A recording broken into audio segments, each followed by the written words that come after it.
What's up, everybody? Welcome back to Corvette Weekly. It is Monday, so you know what that means. We get to talk about some Corvettes. So that's what we do here on Monday. We are joined today with David and Brandon, DBM Racing and Brandon's Garage. We also have Joe on here, which I'll be bringing him on in 1 second, but we're going to do the obligatory talking about the Corvettes that we've sold / will sell / maybe you guys want to sell one of yours. Talk about the Corvette or the HPO Corvette exchange program because it's been working really well. One of the cars we're going to talk about tonight, Joe's going to talk about it, literally never even made it to the website. So that's how fast these things are going. It's working really well. So if you guys, again, if you're interested in selling a Corvette or even buying a Corvette, if you have something specific you want to grab, go to the horsepowerobsessed.com website and you can actually email us straight from there and let us know what you're looking for or what you're looking to sell. If we go to the website here, I'll show you exactly what it looks like. We go to Horsepower Obsessed, and then right to up at the top, HPO Corvette Exchange. These are the Corvettes that are available currently. You just click on them, and it'll take you right to it, and we'll be talking all about this in a second. But this is the email you're going to want to fire a request to buy or sell over to. Once you do that, Joe will be the one that will be working with you for the most part. Then I'll be advertising it on the channel here. And I got to tell you guys, these things are not lasting very long, which is a great thing for everybody involved because they're all getting exactly what they want. So with that said, we've got a bunch of news to talk about tonight with the new Corvette ZR1X. There's a bunch of stuff that hasn't really been discussed too much. Some things I want to go over. And really something Brandon brought up to me a little bit ago was a random poll that was popped up on the, I think it was on the Corvette forum, right, Brandon? Yeah, I saw that today, actually. I was going to ask you guys if you'd seen that. It's crazy because the poll is like, okay, you want a ZR1 or a ZR1X? And the results are totally opposite that I'm seeing on my channel. So we're going to talk about that in a minute here. Okay. But we're also going to talk about somebody else who has gone through talking about the best and worst times to sell a C8 Corvette. And apparently right now, this is the worst time to buy from a dealership. So this is another plus checkbox, whatever you want to call it, for HPO Corvette Exchange, because don't buy it from the dealership. Apparently this isn't a great time to do it, but you can buy it from Vet Exchange and get it at a better price. So anyway, with all that said, let me bring Joe on. Joe, how you doing? I'm good, Justin. How are you? I'm doing good. What do you got to discuss for us today? A couple things. Hello there, David, Brandon, and all. Man?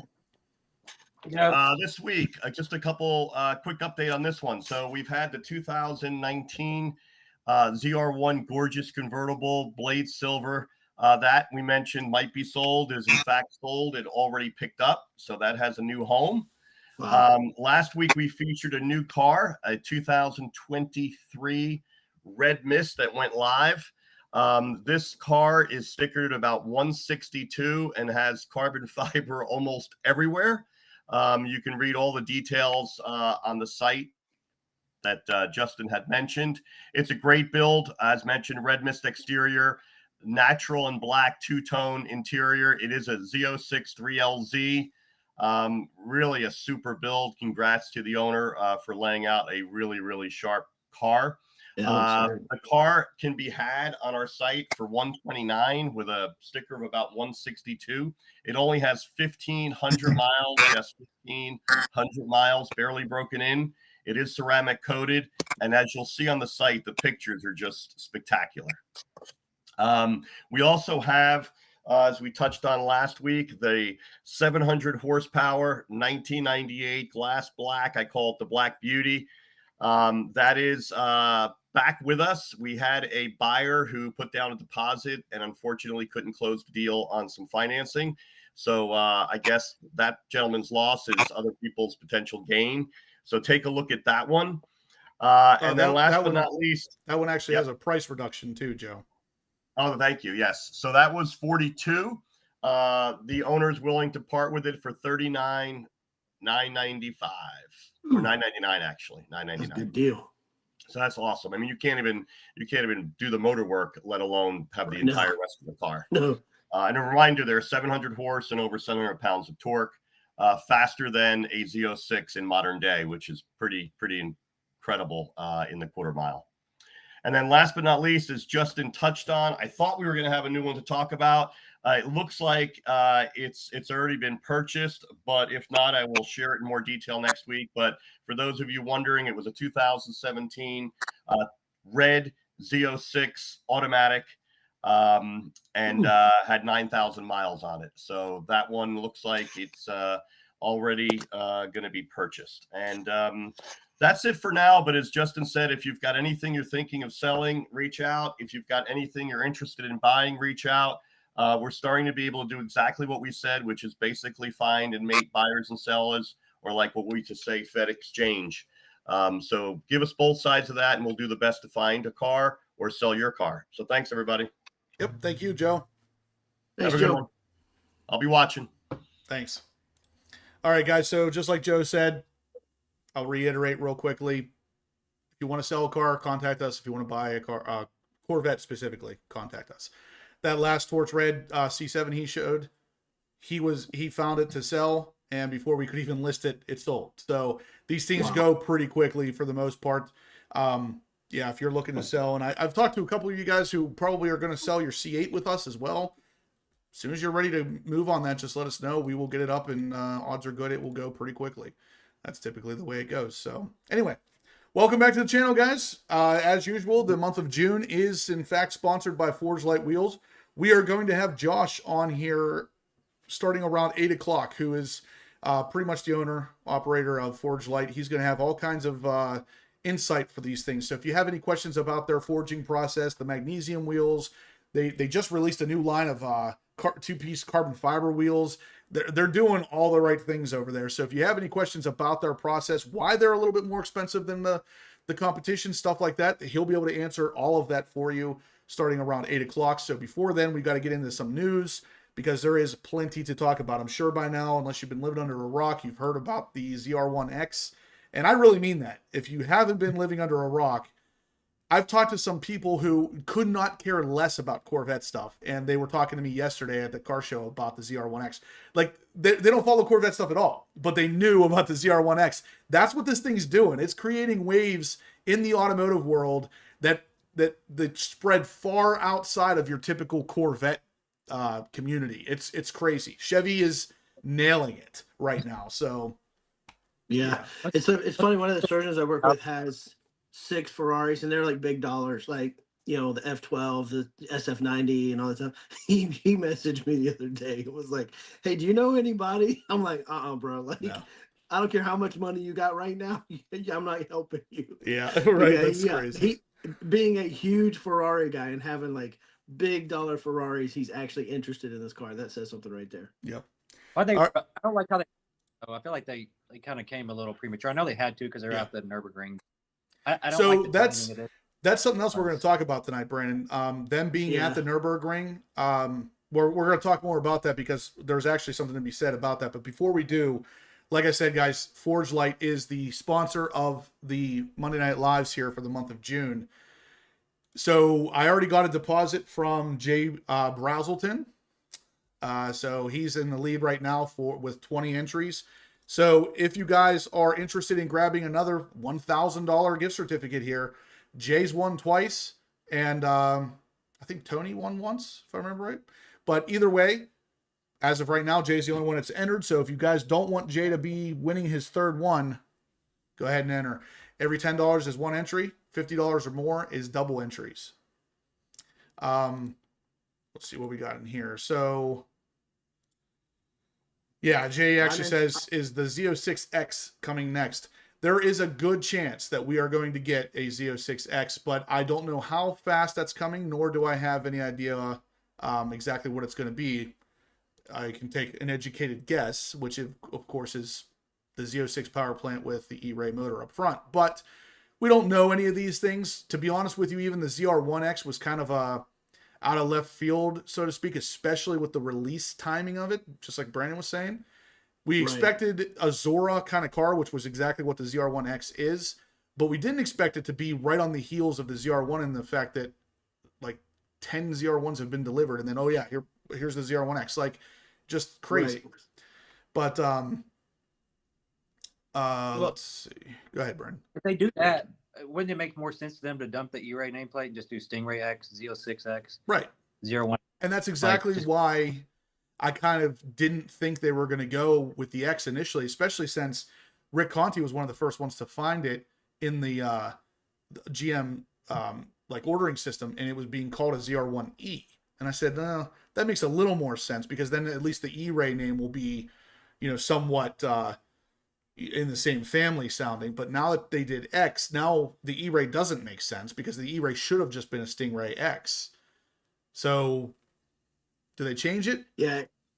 And the timing with that too, I'm not happy about it personally, but for GM standpoint, it makes sense, because now every ZR1 is going to be a check ZR1X, and they're going to charge the premium for having the ZR1X add-ons. Like, so for them, it's money. They got to get that out and get it out, start making them, because they're going to, you know, we'll see the poll. It was interesting, but a lot of people are just going to get. I'm going to run another one here, because I'm telling you, the results I've seen on my channel are opposite of what that poll said. When Brandon first sent it, I was like, yeah, we're going to talk about this. And then I looked at the results and I was like, what the heck? That's backwards. Like, I'm getting the exact opposite.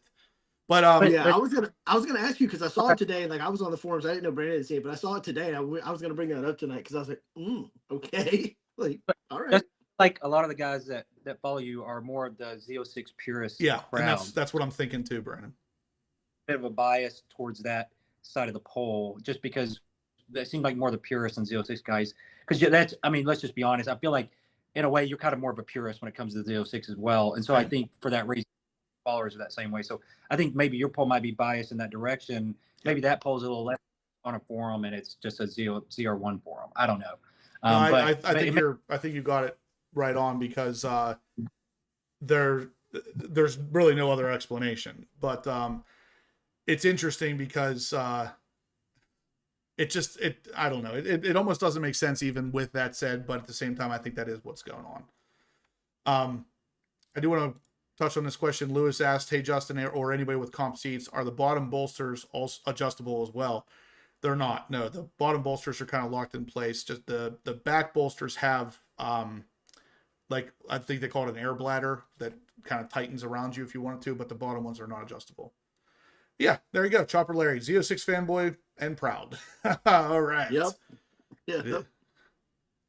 There's Amber. Yeah, and I would have have a hard time. I'd have a hard time going to a Z06X, to be honest with you. I know Brandon's more, you know, definitely on the hybrid, definitely on the E stuff, but I kind of fall on that pure stuff too. Like, you know, I don't like the fact that the LT7 is so much more quieter than our cars. Like, that's certainly you can't argue with the performance, but the sound of it, right? And that's where I'm you know. Although every time I think about it, that little cool, little weird spaceship whine, is it cool enough, or would it take away from the Z06? I kind of feel like it would take away. It adds, in my opinion, to the Stingray a little bit, but I don't want to hear the spaceship motor over top of my LT6 screaming. Yeah. Pricing would jump from, like, you know, a lot of, what was the average MSRP of a Z06? Like around 140, probably. 140, yeah. So at $15K for an X or just whatever, then you're at 160 and you're $15K away from a ZR1. And I think most people, I'm just speaking for myself, I think most people are going to take the ZR1 at 175 versus a Z06X at 160. My guess. I 100% agree. Yep. And that's another thing is the on my channel, at least, a lot of the people talking about the Z06X coming after the ZR1X, and most people on my channel would not really even be interested in a ZR1X, because here's the thing, and actually I think I just saw Steven posted it, that the ZR1X is going to be extremely hard to get, and he says it's going to be almost 400 grand. I've heard it's going to start around 250, which I know these numbers don't make sense. They really don't, unless, of course, it's going to be super limited, which is also something I've heard, that it's going to be made, it potentially could only be made for 1 year. And if that's the case, then all of a sudden you're talking about more than just a ZR1 with a hybrid motor. Now you're talking about a collectible, limited production car. And if you guys remember right, the original rumor for the Zora was limited production. So if this car is in fact what the Zora was supposed to be, but they changed the name, then this could be a limited production ZR1 with the hybrid motor, and this could potentially be pretty expensive. Right. Yeah, but it depends on what market you're pulling from, right? Like, if you're talking about guys like, you know, Scott, the surgeon I work with, like, you know, that guy's got money he doesn't care, and he's like, I just want a hypercar, and he's going to pay for it, right? Like, again, I mean, when you're talking about that price point coming in higher versus the ZR1, like some people are just not going to care. They want the performance. They'll pay 400 for it because he's paying $1 million for most of his Ferraris. Do you know what I mean? Like, so that's a different crowd, But I'm with you though. I think that the pricing, if it comes in that high, and if it's limited edition, even more, that's gonna like 400. Yeah, right. It's gonna be way more than that. Well, Yeah, GM would be retarded though to do that because the I agree. Upon the whole, we talked about this before on the show. It's founded upon the blue collar guy being able to afford a Corvette, like the whole thing, and for them to like just upcharge it, not because it costs more to make, because it's only going to be 15 or 20K more. Well, I guess maybe 30 at tops of the brakes. So let's just say 30K more to make than the zero, right? And if they're going to add another 100K onto that, that's all profit and a bottom line for them. Yeah, it makes business sense, but it doesn't make sense from the history and the lineage of Corvette. And I feel like it does a disservice to Corvette if they do that. Brandon, on that note, I was actually just talking to somebody at a car show yesterday where they were talking about the new Porsche GT3 RS owners actually suing Porsche because they're making too many GT3 RSs. And I said, I looked at my friend, devaluing it. Yeah, and I looked at my friend. I was like, imagine if we could do that with the Z06, because that's what's happened here. The Z06 was fetching 100K over. Then all of a sudden, they started making. They're making more. At one point, they were making more Z06s than they were Stingrays, and it was devaluing it to the point now where you can get a 1,500-mile Z06 for 90 grand. Imagine if we could go and sue Chevy for doing that. Now, obviously, Chevy never promised this car to be a limited production car the way the GT3 RS is, but at the same time, it's crazy that you can do this. Like, it's just wild. It blew my mind when I heard that. I think it's a great. You can sue for anything. You're not going to win everything, but you can sue for anything. Right. Yeah, that's true. but isn't that great for everybody that you can get one for 90 grand? I feel like, other than like resale, yeah, I get it, but I love the fact that you can go out and you can get a 1,500-mile one for 90 grand. Like, I think that's awesome. Just keeps it more attainable, and for that reason, I agree. I definitely agree, but it's just for resale purposes. And this same person who told me this also mentioned that they have done in the past, they've gotten these Porsches, and you don't buy a Porsche to enjoy it. You buy a Porsche as an investment. And when he said that, I was like, God, like, this is a totally different crowd than the Corvette guys. Because, like, yeah, sure, I'd like to have some value in my cars, but at the same time, I buy those things to drive them. I would never spend 400 grand on a Porsche GT3 RS and then just let it sit there. 99% of the fun of having that car is to drive it. But these guys buy it as literally an investment, which, you do you. I get it, but at the same time, it's wild that. Well, when Brandon and I were ordering, you remember this, Brandon? We had this conversation, right? Because we were talking about weight and everything else, and we're like, this car is not going to be limited enough production. It's not gonna. It'll hold its value for a while, but it's not going to be super rare. And that's why we're like, we're not going to get the crazy options because we want to keep the lightweight and we want performance. So we were like, we knew, like, we're going to buy it. We're going to take a hit on it. It's not, but why did we buy it? We didn't buy it to put it in the garage and just sit on it. Right. We were like, hey, we're going to drive this thing, Right. And so we had that conversation even before we were ordering it. The thing for me is the same thing. I didn't buy it for any other purpose other than to drive it. But the time always comes that you're going to sell it. And when you do, apparently from what I've heard, the 2LT is the sweet spot. That's where you'll get more money, but you won't lose money like you will a 3LT or 3LZ. So, yeah. And then this comment says, did you guys see the Facebook Marketplace listing out of Florida? A dealer has a ZR1 asking $500,000, $290,000 dealer markup. I have not seen that, but I'm not even remotely surprised because the Z06 was the same thing. It was just over the top.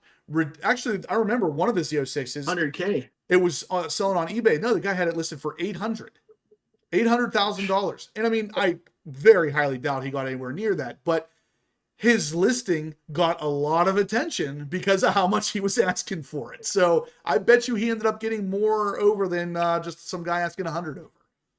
I bet they get 400. I bet that they probably get at least another over. Depending on where they're at in Florida, they're guaranteed. 350. Florida has its spots where there is just ultra elite that live there, and if they're there, big money, and they want this car, yeah, they'll get something high for it. Yeah. So Robert says the only vet that's really gone up in value is the 19 ZR1, and there's only really one reason for that.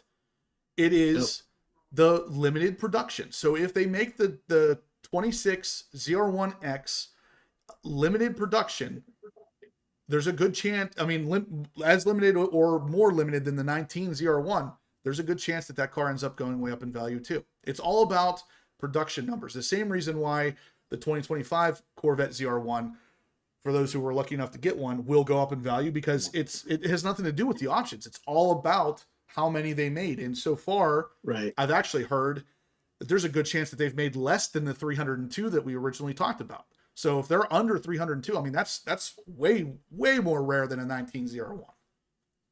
Mm-hmm.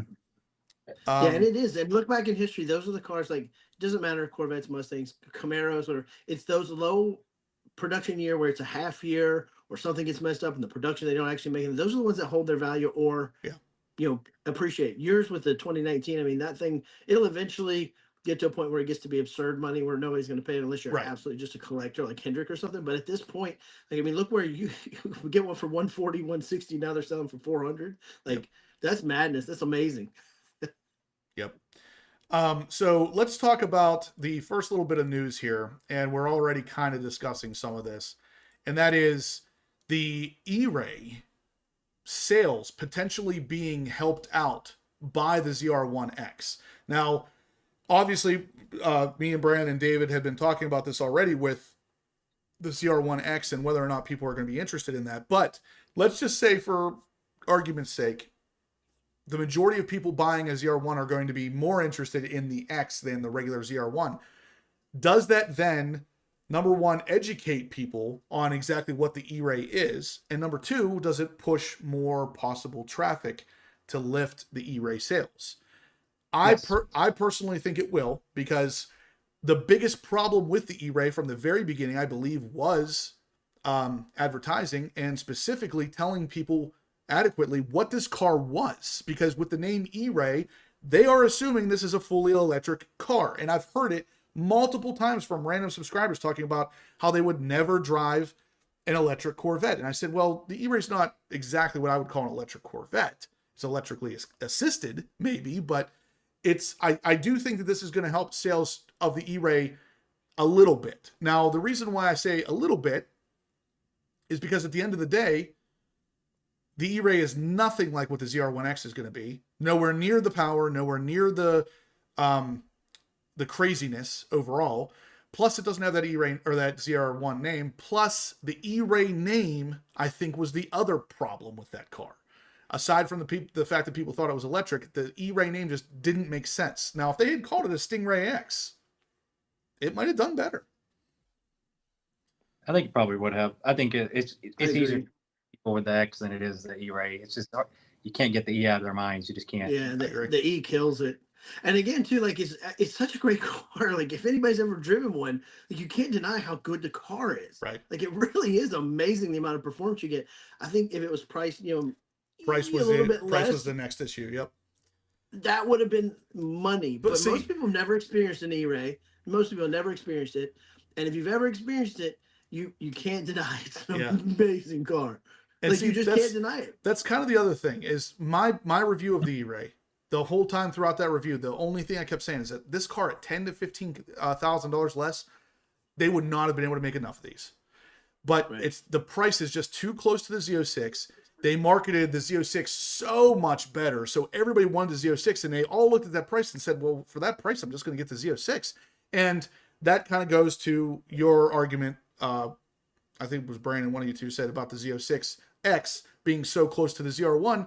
They do the same thing. They're going to go for the ZR1, not the Z06X. That's exactly right. So, yeah, I think price was one of the biggest problems with the E-Ray, and the name was the other. Like, it's just that simple. So if they end up dropping the E-Ray name and, in fact, call this the Stingray X or something like that, that could potentially create enough of a difference in the market that it would start to sell a little bit better. But ultimately, I don't even know 100% sure that that's going to change it, to be honest with you. I think there's more to it than that.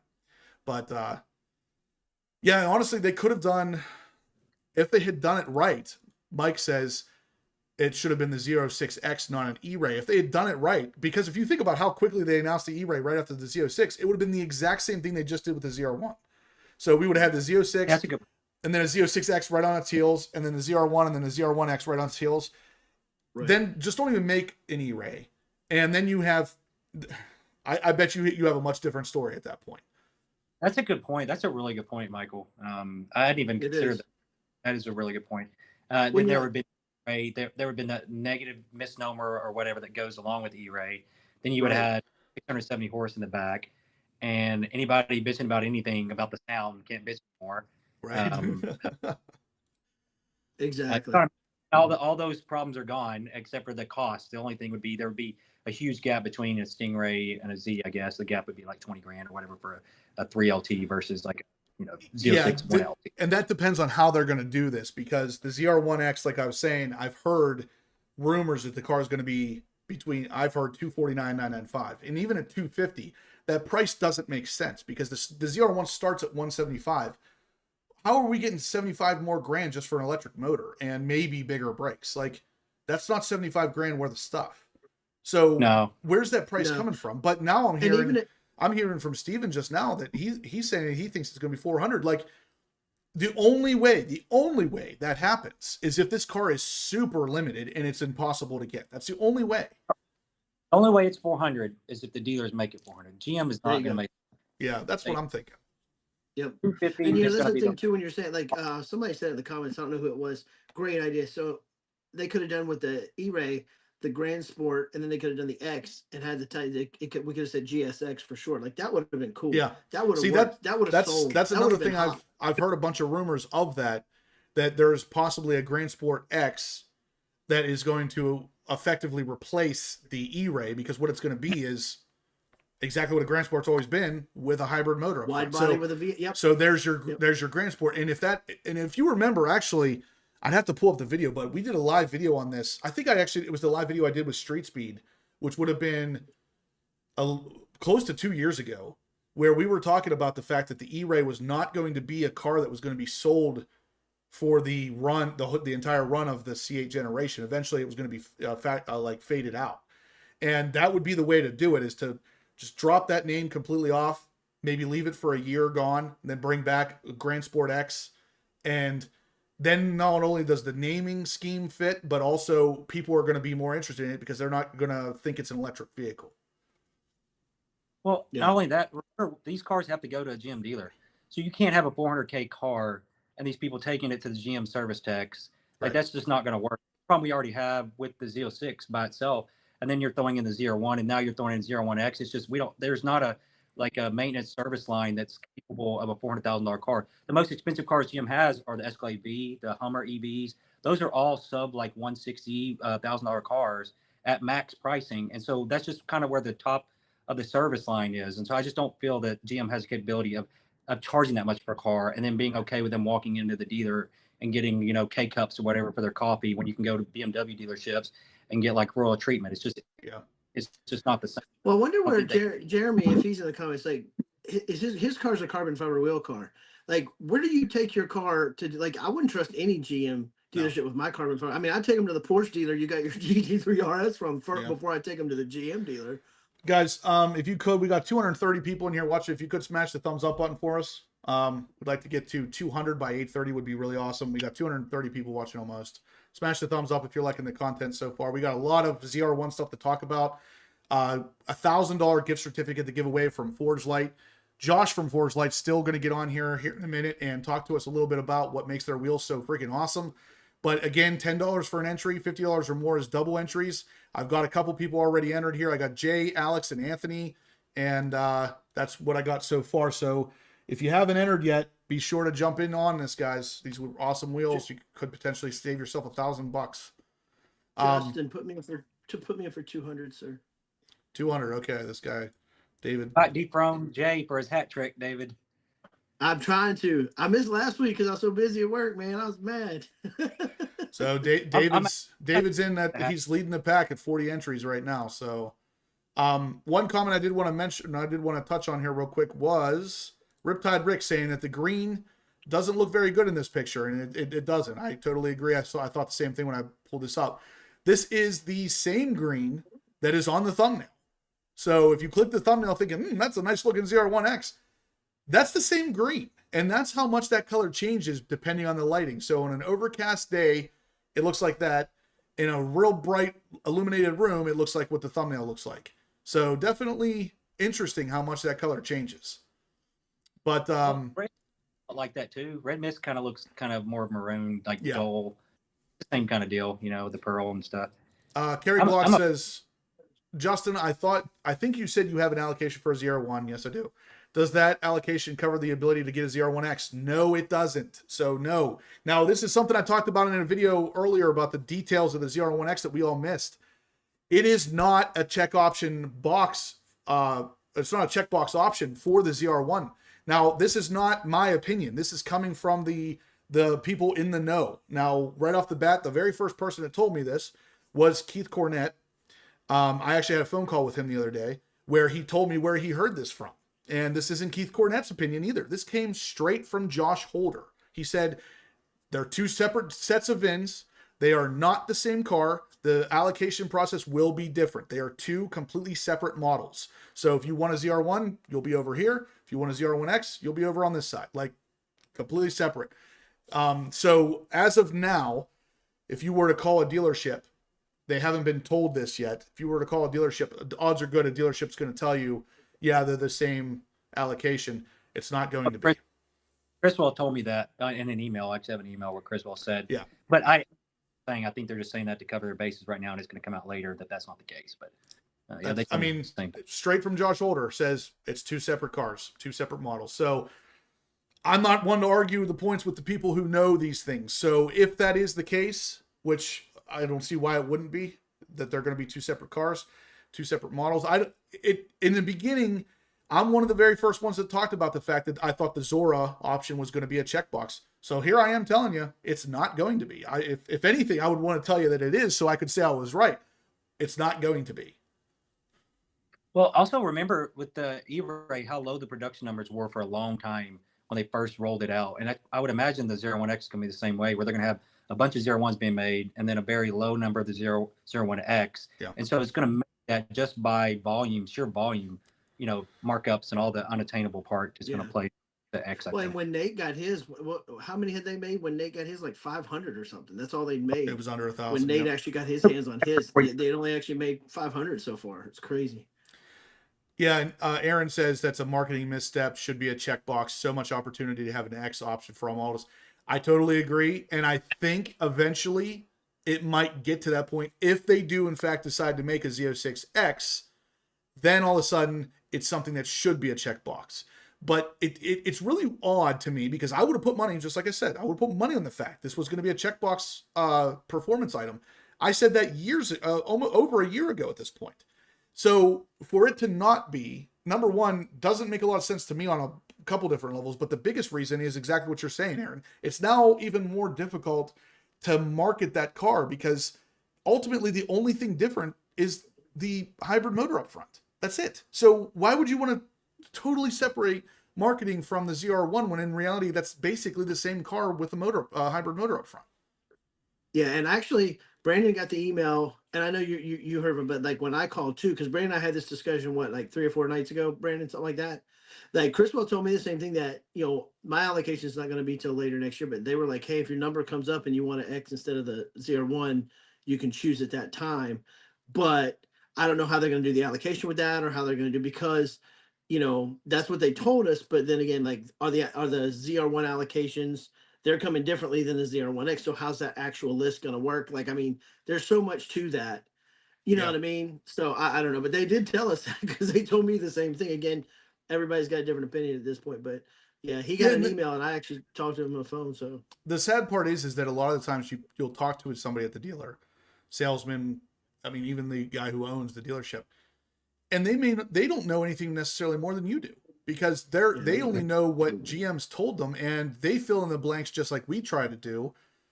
And whenever I said that I thought it would be a checkbox option, I felt like that's probably pretty legit. I don't see how they couldn't do it any other way. So it made sense to even me that was going to be how it was going to go. So with this new knowledge of it not being a checkbox, it's kind of interesting because I don't really understand how that's going to work. But that's guys, what I was just saying. Like, how does that work with a list or allocations, or because then when I said, well, are you going to start a separate ZR1X list? They're like, no, we're not going to just based off the ZR1 list. I was like, okay, well, how's that going to work? Or that's going to get confusing. Waiting for that X allocation, just keep moving themselves back in the line. I guess it's going to get confusing, frustrating, and just gross really quick. I'm telling you. But guys, let's welcome Texas Clay. He just became a loyal HPO fan. Welcome to the club. Thanks for becoming a member. Guys, we do have 235 people in here watching, 115 thumbs up. So that means we could easily get another 100 and still have some to spare. So if you're liking the content so far, guys, smash that thumbs up button. Get in on your entries for the forgelite wheels. $10 is an entry. $50 is double entries. You can use the Venmo link, paste it at the top of the chat, or you can do it right through the super chat right here on YouTube. Either way, get your entry in on this. We're going to bring Josh on to talk about these wheels here very soon. But until then, we're talking about the ZR1, the ZR1X, and what we think about this entire lineup. One other thing. Oh, go ahead, Brennan. And this week, correct me if I'm wrong, this is the week that the members can actually get in and get a free entry. Is that right as well? We're going to do that. Was the last week. It was last week as well, but we're going to do that again this week. At the end of the very end, right before I run the wheel, I'm going to give you a specific word to use. It's not going to be number one. So you got to be here to actually type it in to get the free entry. Okay. What was I going to, oh yeah. So the other video I made recently with Jim Marrow talking about the Nurburgring and the time, I know a lot of you guys are thinking that number is fast, and it is, but, Steven is 60 miles away from his 500-mile break-in on his ZR1. Very nice. So, guys, if you didn't see that yet, Supercharged E-Ray Steven. Hammer down. He just he just picked up his C8 ZR1 from the museum. So, very nice. But anyway, back to the Nurburgring. The Jim Marrow speculates based on his math that the time is going to be around 6 minutes and 23 seconds, which is roughly 24-ish seconds faster than any other production car around that ring. That's incredible. And here's why that number makes sense. I know a lot of you guys think that's too fast. Jim has literally put out this math on the cars that he's done in the past, which would have been the C6 and the C7 around the ring. His math has never been more than 5 seconds off. So if his math is 5 seconds off, this car is still under a 6 minute and 30 second car around the ring. So he sent me tables, graphs, all this stuff showing all the math that he's putting in there. It's stuff that I'll be honest with you, I don't even pretend to understand. But if he tells me he's never been more than 5 seconds off, I tend to agree, or I tend to believe him, because he's done this for years, guys. Like this is all he did for years. And the fact that he was the one personally sitting in the seat of the C7 ZR1 whenever it was over at the Nurburgring in 2018, 2019, you know that he knows what he's talking about. So yeah, he was actually sending me some information about what he wants me to reply to some of the people on the channel that are doubters, so to speak, because he said there is a really good chance, and I can't remember if he said he guaranteed it or not, but he's very good chance that we are going to be getting a Nürburgring time this week, because GM is over there. That's what they're there for. Very good chance we are getting a ZR1, ZR1X, Z06. We're getting a time somewhere for one of these, at least one of these cars, if not all of them. So he wants to make sure that everybody is fully understanding why he's coming up with these numbers before the number actually comes out.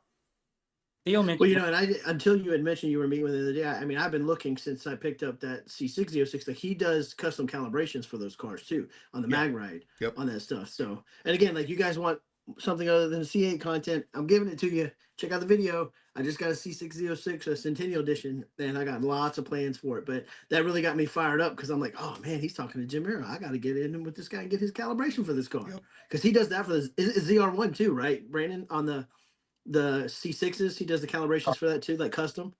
I'm not sure, to be honest with you. Yeah, I think he does both. It's any car, any C6 that has a mag ride, which he told me there was only, I think he said 20,000. I'm pretty sure it was only 20,000 across the C8 Corvette lineup that actually had mag ride. Yeah, it was like the ZR1s and then the Centennials and then the Carbon Editions and some other stuff. Yeah, so. But Theo brought up a good point in the comments at the beginning of the show. The temperatures, I guess, that they're testing right now are from what he says, I haven't verified this, we're near 80 degrees versus whereas Porsche seems to do near 60 degrees, like more optimal conditions. So only thing I will say against the Jim Merrill, what he said, I'm no expert. He's got 1,000 times more knowledge. If it's 80 degrees out there today, obviously tire temps are going to be up. That's great. But engine power would be, in theory, depending on humidity, could be down a little bit, which could make seconds, right? Like over the course of a 6 minute and something lap, especially if the heat being near 80 degrees.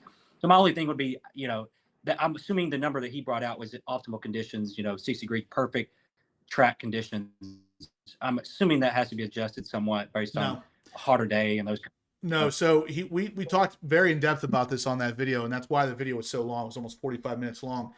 The thing that we talked about the most was how bad the conditions were over there. And typically, he said, during industry pool, which is 2 weeks long, and of those 2 weeks, you'll get a full 7 days, so 3.5 days per week. And out of those 3.5 days per week, you'll lose at least a day, if not more, to rain. And on top of that, you have to be ready to go when they say, hey, you're up. And you don't know when that's going to be necessarily. So your tires are either baking in an oven all night or all day, and then you're ready to go, which is apparently what Porsche did at one point. Or you literally jump in a car with cold tires, a cold engine, and you just go. And that's what he did with the ZR1 apparently, was cold tires, cold engine, ran the best lap he could. And out of that best lap on cold tires was 7 minutes and 4 seconds, which is why his segmented time was 6 minutes and 57 seconds. And he said that he has always beat segmented times by 1 to 2 seconds. So that C7ZR1 could be a 6 minute 55 second car on the ring. And I asked him that flat out. And he said, absolutely, that car could definitely do it. Yeah, because that is the story. Like they were like, go, and it was like cold tires. Nothing was so warmed up the car. Nothing's optimal. Based on optimal conditions. Like when he was saying those times was, I didn't have optimal conditions that day. That's why I had the 704. But when he does his formula for the prediction of the times, that's assuming conditions. And that's also why he said he's never more than 5 seconds off, because in suboptimal conditions, you're going to lose a couple seconds here and there, but you're not going to lose a minute. You know what I mean? You're going to lose seconds. And that's why worst case scenario in his math, it sounds like 6:30 or less is what this car's going to do. It's insane. Absolutely insane. Like when he told me, I'm expecting 6 minutes, 49 seconds best case scenario. And when he said that, I was like, holy crap, like what makes you think that? And the more I talked to him, the more I realized that this isn't really just something he thinks. Like his math is what's telling him this. So it's not like he's just trying to give GM the best possible, scenario. The math is what's speaking to him here. And he's talked about the math in the past with other cars that he's done, and he's never been more than a couple seconds off. So it's pretty impressive. And didn't he say the 06, he was thinking 650 something, or like high 640s?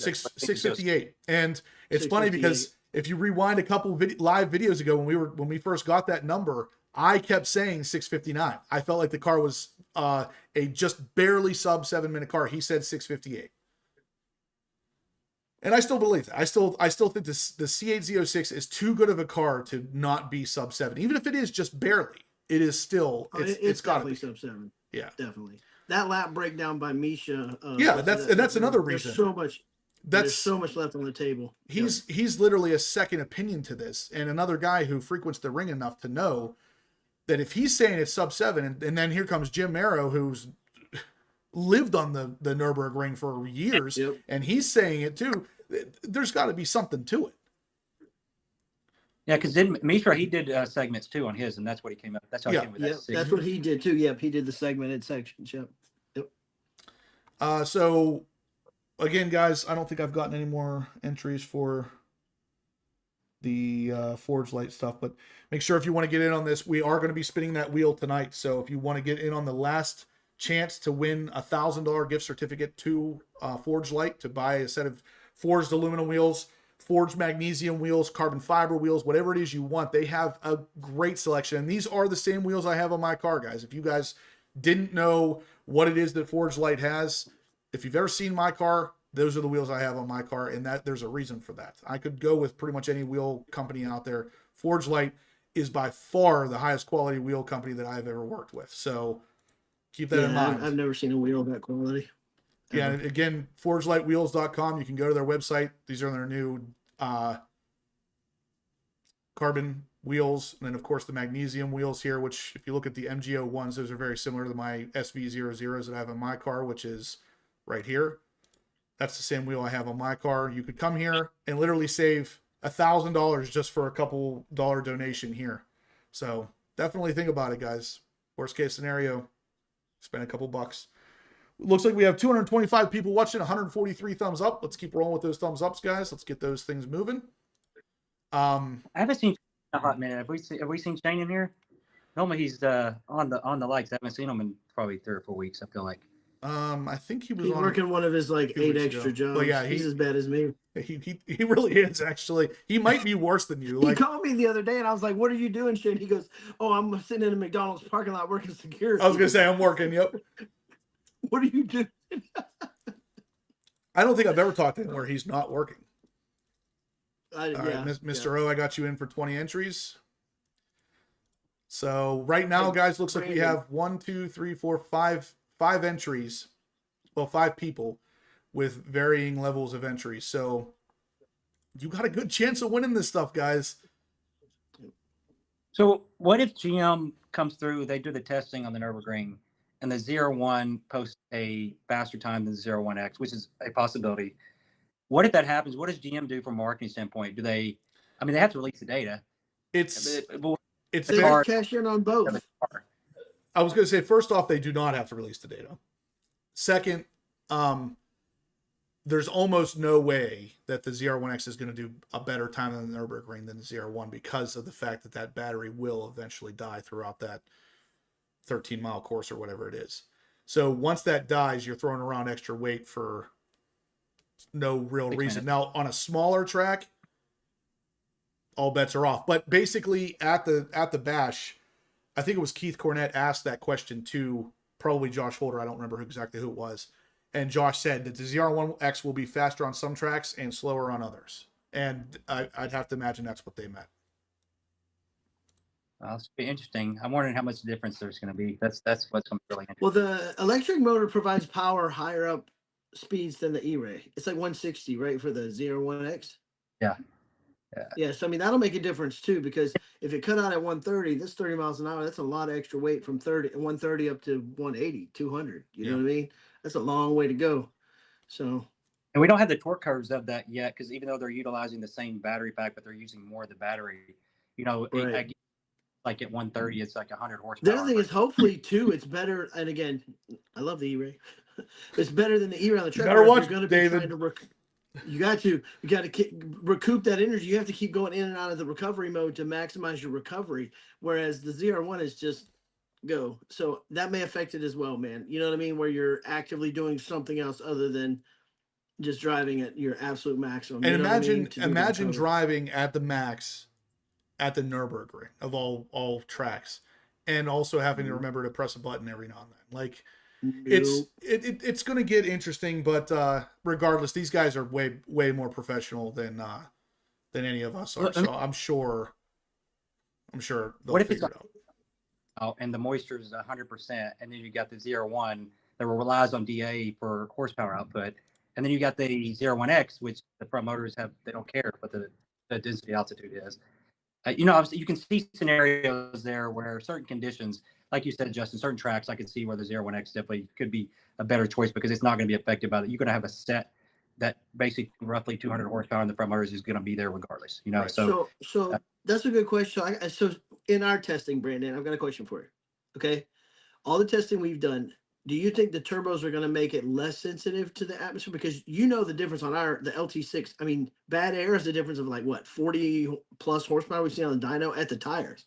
Like we've seen huge differences, like 40 horsepower difference in really bad air and really good air. The turbos may help with some of that, but do you think it's going to be that big of a difference? Because our cars, it blew me away the last time we had shitty air and we went on the dyno, and I was like, whoa, that's a big difference.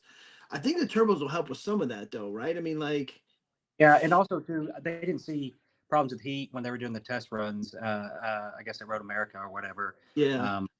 So the fact that they didn't see heat soak and they were able to do all this, and they went back to back, and nobody complain about anything about power loss. So Yeah, because I mean, it blew me away the difference the atmosphere made on our cars. Like that, I've never seen a car that was that sensitive. Have you?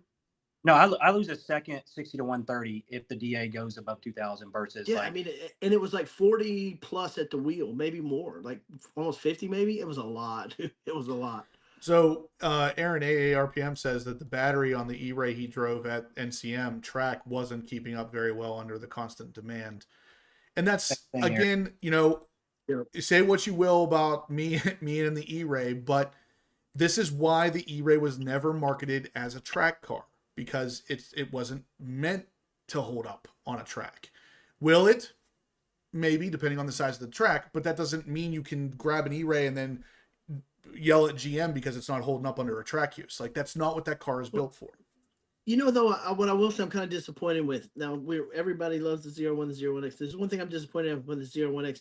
Why at that price point, that level of tech, the Halo car, the car of all cars, why they don't have a better regenerative braking capability like F1 cars where they can recoup more power into the battery through the braking versus having to hit the button to maximize it through a track. Do you know what I mean? You would think there would be honestly, more recovery. David, I think to an extent the technology is just not there yet. And even if it is in some forms like F1 stuff, it's not there in a price appropriate fashion for production cars. Yeah, like, that's true. I mean, I guess you wouldn't want to tack another 50 grand on the car for the whole hybrid / electric set. I think we are way too early to these cars. I think, you know, give us another 10 to 20 years. I think this stuff is going to start becoming a lot more prevalent and a lot more efficient. But right now, it's just not there. Yeah.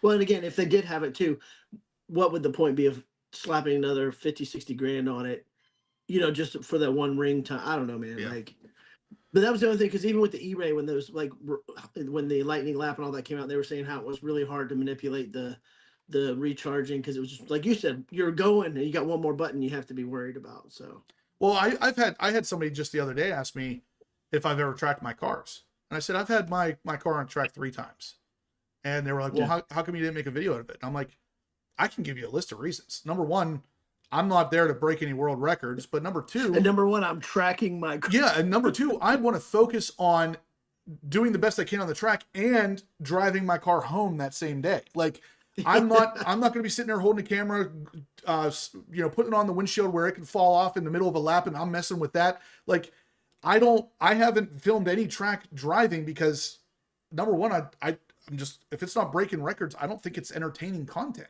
So, not just that, I'm driving. I don't want to be worried about something falling off my window over here, especially, you know, my camera's like $4,000. If that falls off the window, my instinct is going to be to like try to grab it while going 120 miles an hour through a turn. Like, I'm not going to do that. So, yeah. You'll pay the money to go back to Ron Fellows and beat on their cars. Exactly. Their cars is a different story. I mean, I set up a GoPro on that car. Me too. And I had it recording almost the entire time, and I watched the footage afterwards, and I think Brandon was the one telling me just recently that it never looks like you're going fast on footage. And I'm watching this footage, it's like, this is unbelievably boring. Like, I'm not putting this out. I don't care if people want to see. Actually, the funniest stuff I thought that I captured when I had my GoPros when we were doing like the wet pad and all that stuff. Yeah, and that's like, the only thing. Silly stuff where Brandon took off and he was like, Brandon, you got to wait for me. And then Brandon nailed like every one of them like perfect. He was like, well, I wish I would have recorded that, because that's the only event I did not put a GoPro in, because I was like, very last second, they were like, Justin, you're up. And I'm like, oh crap, like, I'm not ready for this. So I got in the car, and the guy gave me a real quick rundown of what I was supposed to do. And I was like, all right, let's do it. And so I hit the gas and immediately just went into the first turn and slammed into a cone. And I was like, whoa, like the car's spinning around. I was like, that was pretty awesome. The guy's looking at me, he's like, what are you doing? And I was like, I thought we were supposed to hit the cones. And he said, no, you're supposed to avoid the cones. And I said, well, you made it sound like we were supposed to hit the damn cones to like find out first off what not to do. And he's like, no, you want to avoid them. And I'm like, oh, okay, like, all right. Well, but like, I would have loved to have recorded that. When you're doing the skid pad, figure out you're going like 10 miles an hour the whole time, but it was so much fun because you're like, yeah, we tried to video some of that, and it literally was just like, it looked like exactly. So boring. Yep. All right, so Monster says, this is a good question. What else is in the Z06X or ZR1X besides the additional 200 horsepower? It's actually 186 specifically horsepower, but the brakes, you'll get a 10 piston rotor up front, 10 piston caliper up front, 6 piston caliper in the rear, and the rotors themselves are larger now. I think they went to 16.7, I believe. I'll have to pull it up, but the disc itself is about an inch bigger, and also the calipers are larger to handle the extra power and the extra weight of the car. So it's not just the power, but it's also not enough of a difference to warrant another 75 grand. So hopefully those prices I've been hearing are incorrect. I really wish they'd have done active arrow or something, kind of like separate it just a little agree. bit. Like we talked about that a million times. Just like, And they need active arrow. there was a At rumor. that price, There was a rumor in the very beginning for the Zora car that it was going to have active arrow. So, I mean, odds are good we're still getting a Zora. If I had to put money on it, we're still going to get a Zora because we're 2025. We still have at least 4 more years of the C8. So what do we do between now and then? Do we just let these same models ride out? No, there's going to be something new probably every year, if not every other year. So we got at least 2 more models coming. I'll say we're 5 years into the run, and look how many models we got: Stingray, E-Ray, Z06, ZR1, ZR1X, probably a Grand Sport, probably. You know what I mean? Like, yeah, Grand Sport, Zora, Z06X Zora. maybe, and then probably some sort of limited collector's edition like they did with the C7 near the end. They did the Carbon 65, sort of something like that. And if that's the case, then that means you got 4 more models. So that makes sense to me. But the Zora model, I said this probably 2 years ago now, before they really started rumoring what the ZR1 was going to be, which is what we thought the ZR1X was going to be. I speculated that Steven just hit 500 miles and said 60 to 130. Here we come. Post it in the chat. oh, Yeah. please Post do. it in the chat, Steven. I'll pay you $100. I'm saying, in the current conditions, 4 or 5. What are you thinking, David? I'm thinking I'm it's thinking, 4. I'm thinking 4.6, 4.7. Good God, man. I hope so. That's rolling.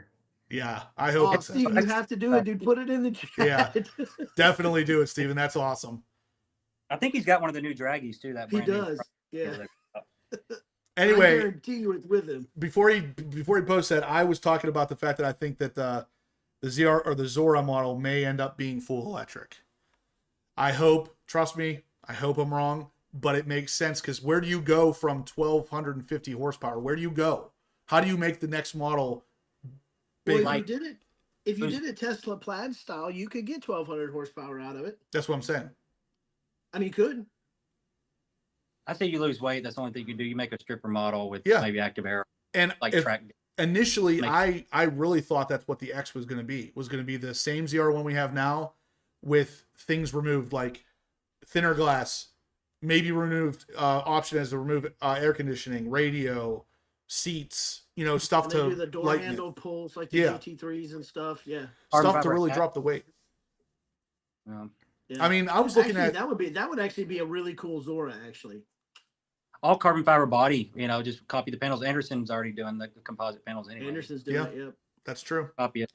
Maybe the Zora is a really lightweight ZR1. That would be really cool. And that's really what needs to happen next. You got the horsepower at this point.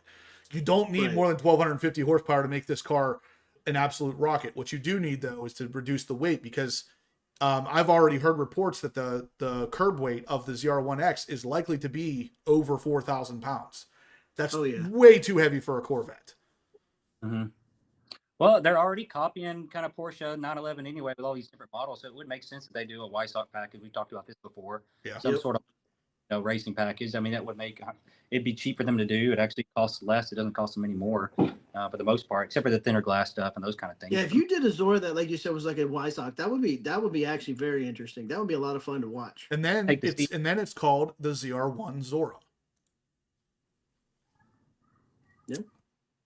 Or that's funny too. Switchlane says Zora equals fixed roof. If they were going for weight, they probably would make it a fixed roof. Yeah. Yep. And that's another thing I've heard about doing it like a YSOC. Another thing I heard a lot of complaints about was the ZR1X looks exactly like a ZR1. Like, why would you make a totally different model, but it looks identical to the ZR1? You know what I mean? Like that's another reason why I speculated and why most people thought it was going to be a performance checkbox. Yeah. I mean, it's a great time to be an American car fanatic because Chevy just put the world on notice. Dude, more so than ever. Really? Like they've said it a couple times. Like tiny little. We're forgetting the grand scheme of this 1,250 horsepower ZR1X, like how like marvelous. Just the idea that we're even talking about that on the show, you know? Exactly. I know. And like that just goes to show you what kind of world we live in right now as a car enthusiast. We're this is a hell of a time to be alive. I mean, it really is, man. It wasn't that long ago. I mean, I'm talking 2, 3, maybe 4 years ago at most, where 1,000 horsepower was unheard of. Like you were never going to get anywhere near that. From the factory. Yeah, it was absolutely unheard even aftermarket. It was like it cost a lot of money. It wasn't reliable, and all. And now we got it with a warranty. Exactly. Wow. Well, look at Brandon. Look at my Challenger. Right. Look how much it took to make almost 1,400, and then my driving tune every day is 1,050 to the tire. Right. How much that took, 426, big blower, all the stuff, forged goodies, everything, bunch of money. And you're, again, if I blow it up, I blow it up. Hey, good luck. Build it next time. But now you get all that from GM with a warranty that you can just drive. I'm 91 octane. I'm running E85, man. Like, guys, we got 230 people in here watching. Smash the thumbs up button if you can. It's just crazy. Nobody even talks about the Z170 now because of these cars. I know. Engineering. That's what I'm saying. Crazy, dude. Professor Corvette said, what happened to those carbon fiber pieces on the front wheel wells that were accidentally shown in the configurator? Thought they'd be on the ZR1X, but no. There is still a good chance that they will be. Odds are very good we're going to see that once the configurator for 2026 comes out. I would say once the 2026 drops, I think it. Because what we were seeing was, without a doubt, that was the ZR1X, because it was also showing that horizontal or vertical radiator in the front to cool the hybrid battery pack. So that's definitely what we were seeing there. Now, those little pieces aren't exactly make or break for me, but for some people they might be. I don't know. And this is going to be a 26, the ZR1X. It's not going to be a 27. Have they? They haven't said it specifically, but they said it was going to be available late 2025. So that would pretty much have to make it a 26. Okay. But it might be available, and then they're not able to make them. You know how they absolutely nothing's in stone when it comes to GM. Exactly. I mean, they keep bringing out all these models like one after another, and they're not even prepared with, or they're not even ready to like pump out the one that came out 3 years ago. Like they're still giving us constraints on a Z06 with a Z07 package. Like we're almost 3 model years later, and we're still getting constraints on that. So to think that the ZR1X is going to come out and be ready to go, no, you're crazy. You're going to be waiting. Yep. All right, so I'm going to get Josh on here in a second. How are we doing on thumbs up here, guys? It's a great question. Let's get them. And not just that, guys.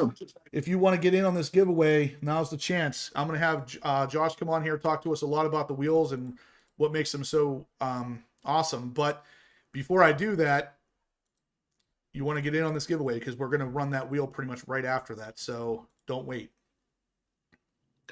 I'm hoping so, Seawolf. I really am. That's I don't pushing. think so, but I was gonna say that's pushing it. If we were, number one, there's not a lot new to see. Like if you saw the car just sitting there, you wouldn't even necessarily know it was an X unless it has the X badge on it, or if you look at the front with the vertical cooler radiator up front. Other than that, there's not really much to see. It looks like a ZR1. It's the exact same car otherwise. So probably not. But we will probably see 26 ZR1s there. Yeah. Maybe, definitely. maybe. Definitely. Well, not necessarily, because the 26 production doesn't start until right around early August, so it'd be close. I think they'll have at least one GM ZR1 there though with the interior. David. Yeah. Oh yeah. Like not production wise. Yeah, you're right. No. Yeah. Definitely one with the 26. I guarantee you they do. Yeah, 100%. Those things are all over the place. ZR1X, like they do the cutout, they may have one of those in the GM 10. That'd be nice. Like a full that'd cut. be cool. That probably would be. Yeah, that makes sense too. Because then you can see the cutaway of where they put the hybrid motor and everything. Yeah, that'll probably be there. I'd love to see that. Yeah, so Professor Corvette says, when does the Corvette get to 2,000 horsepower? We already hit the 1,000. Honestly, I could see the Zora, if they do Zora in a way that's, if not full electric, at least a lot more electrified, maybe additional motors up front. Like the NSX has 2 motors up front and 1 motor in the rear, I believe. Something along those lines. If they did something like that, they could hit 2,000 horsepower. I mean, guys, you don't even understand, like 1250s deep into the Right, 4-digit. yeah. Like to go from 1,000 to 1250, unless you guys have built 4-digit cars before, Yeah. that's a whole nother world. To go from 1,000 to 1250 is a whole nother world. Like this is not, oh, I picked up 40 with my cold air intake and my exhaust. This is a whole nother level of engineering to go from 1,000 to 1250, man. And it's an 8 car. Like how much faster do we really? I mean, good God. Yeah. Seconds on the street. That's never enough, though, man. Come on, you know. Well, that. with that said, I've heard this now from 2 different people who have driven a ZR1, a C8 ZR1. They both said, at no point until you smash the gas, at no point up to that point, do you realize you're driving a car with 1,064 horsepower. It is very easy to drive. Steven just said it, and Joe said the same thing. He said, getting in the car, starting it up, driving it out of it feels like a Z06. It doesn't feel like it's 1,064 horsepower. Can Steven check in and make sure he didn't die doing the 60? I know, I was gonna say, we haven't heard from him since we told him to let her rip. Yeah. Steven, if you're still alive, tell us, please. Yeah. Thumbs up. All right. So let me get him in here. So I think we're about to talk to Josh. Let me get his thing set up here. Yeah, and in the comments, somebody posted their 10th mountain. They were in a different outfit than me, but yeah, awesome, man. Thanks for your service, dude. Thanks for your service. All right, Josh, I think we got you on here. Let me get your name set up so people know what your name is. All right, so this is Josh from forgelite, guys. Josh, tell me, I'm sure I already know this, but tell me what your official position there is at forgelite. I'm in charge of the marketing Okay. and sales. So I'm one of the owners. There's another owner. He's in charge of the design and engineering. His name is Alan. If you guys will be at Corvettes at Carlisle, you'll meet him this year. So yeah, there's 2 parts of us here. Okay. All right. So yeah, Hot Rod Todd, we're going to get you guys a free entry at the end. I'm going to tell you what word to put in, but for now, let's all think about what kind of questions we have for Josh on the forgelite wheel setup. So like I said, they have, well, actually, I'll let Josh tell you what kind of wheels are available through forgelite right now. Yeah, so we have all of our wheels are forged. So to start with, we have our forged aluminum, which is the 6061 T6 aluminum. And then, so those come in 1-piece, 2-piece, and 3-piece. And they both can be manufactured either in the US or in China. You guys get to pick, depending on the budget and what kind of you value from a wheel. Next step up from that would be our magnesium wheel, which is only made in China. And those are really for the sort of more hardcore track users or someone who really values a lightweight wheel. And then the next step up to that would be the carbon fiber wheel. These are more so like a show wheel, if I were to classify it. You don't really get too much of an advantage compared to magnesium, but they look like, the carbon fiber weave. So you do pay almost double for it. They're only made in the USA with the carbon barrels from the UK, but it's more so a flex piece, if I were to classify it in a way. Okay. And so you're saying the carbon fiber wheels don't necessarily drop much more weight than the magnesiums? No, they don't. They don't. But for some clients, they just like carbon fiber, and yeah, that's the way you gotta go. Because with the magnesium, unless you look at our engraving on there, it looks like an aluminum wheel, whereas the carbon fiber looks a little bit more special. Right. So what kind of warranty? I haven't even checked on this yet. What kind of warranty do you offer on your carbon fiber wheels? So for all of our wheels, they're lifetime structural warranty. So unlike some other wheel brands that offer 1 year, 3 year, ours is lifetime guaranteed. And that covers any structural defects due to defects in engineering or manufacturing. Obviously, if you get in a crash or hit a massive pothole, that's not covered, but anything else you are covered. But in the case that you do get in a crash or curb your wheels terribly or hit a massive pothole, we do have a replacement warranty, and that gets you 40% off for a replacement on your wheels. Okay. So what about for carbon fiber? What about out of round? So they need to pass the QC standard going out. With carbon fiber, that is, if you were to damage it in a way where it becomes out of round, then you would need a full carbon replacement. The centers could sometimes be safe, but the barrel itself you will need to fully replace. So let's say no physical damage present, but for some reason I had a carbon fiber wheel that was out of round. How would that be handled? Yeah, if you received it out of round from us, then you would just get a new set. Okay. It will just be a replacement. I don't know how it could get out of round without any damage. I would have to ask my business partner, the engineer, just what scenarios and that's possible. But when you receive it, we do run out testing on all of our wheels. It's in the sticker that's on the wheel. So we're very, very transparent about what your run out is. So yeah, you have it right there and there. Okay. Question in the chat here says, what define lifetime? When you say a lifetime warranty, what does that mean exactly?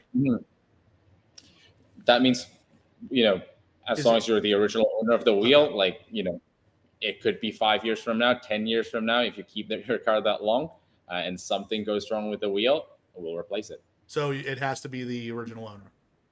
Correct. Yeah, it does have to be the not original. transferable. Not transferable. Yeah. Okay. Yeah, and it's all if you're looking for the details on the warranty, it's on our website under warranty. You can read the fine print all over there. Okay. And Jay Brazelton says, "Hey Josh, what if you just want an everyday wheel that looks awesome? Which one of your lineup would you suggest?" I would just go with the forged aluminum. I wouldn't go any more than that because in terms of price to performance, the more, for example, the magnesiums, they are lighter, but you do pay a premium for it. And for most people, it's not justifiable unless you track the car or push the car really hard. Then, you're paying almost double for magnesium, where, I don't think for most people that is necessary. Though I know, a lot of people in that argument, a ZR1 is not necessary for the road. It's still nice. Exactly. So yeah, there's obviously some pothole issues. Anthony George says he lives in New York. There's potholes, but you were saying that if you were to damage a wheel, there's a program you guys offer if there's a damage to one of the wheels. Correct. Yeah. So if there's damage to one of the wheels, we will replace it at 40% off. And yeah, you just need to send back your wheels. We'll send you labels for it, and then you'll get the new wheels. This is a good question. Charles says, "What conversion coating are you using on the magnesium wheel?" Yeah, so there's for the magnesium, there's an anti-oxidization coating. I don't know what it is off the top of my head. I will have to ask the engineer for that. But yeah, so for magnesium, it's not like aluminum. If you leave it exposed, they will oxidize. They pretty much starts oxidizing immediately until you put it in this special coating. Okay. And can that coating be removed, or is it something chemically applied? It's applied there. It cannot be, let's say, removed. You couldn't spec your wheels without that coating in a way, so it can't be removed. Yeah, and we've done, testing with our prototypes, which I have over here, which did not have the proper coating, and you'll see that it will start to flake that way when it's not treated properly. So these are just one of the things that we do before we actually put our wheels to market. It's just extensive testing. Nice.